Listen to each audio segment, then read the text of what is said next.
Zell is a himbo, a goofus, and has both the worst face tattoo and the best limit break in all of Final Fantasy. Do not at me, I'm right. He exists as a sort of third contrast to Squall and Cypher. Each of them are a different flavor of antisocial. Cypher with his brash and bratty, look at me, I'm the leader, showboating, and Squall with his introverted, broody, I won't trust anyone with my feelings, I will never reach out, self-pity. Zell, by contrast, is cheerful, friendly, amiable, and while being a bit of a himbo about it, he's probably the most emotionally and socially well-balanced of all the boys in the main party. He's well known around the school and well liked, and hell, the cute girl in the library has an adorable crush on him. So it's no wonder that Cypher has a particularly deep-seated need to provoke him, and it's no wonder that Squall finds him particularly annoying. It is often uncomfortable to be around people who just aren't burdened by your shame and your neuroses. It leads to envy, which quickly metastasizes to feelings of powerful cringe. Zell is the way he is because he has something which no one else in the party has, a stable and loving family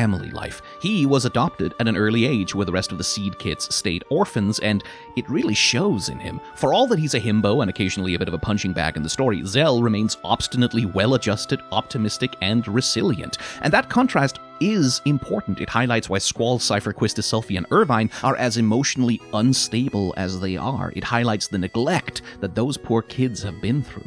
As a design, Zell is, well, the first thing you see is the giant tribal tattoo on his face, which, whatever else you can say about it, it is certainly a striking visual. According to Tetsuya Nomura, the tattoo happened entirely because he saw a music video on MTV where a guy had full body tattoos, and Nomura was like, oh, that's cool, and decided to put a big tattoo on Zell's face for that reason.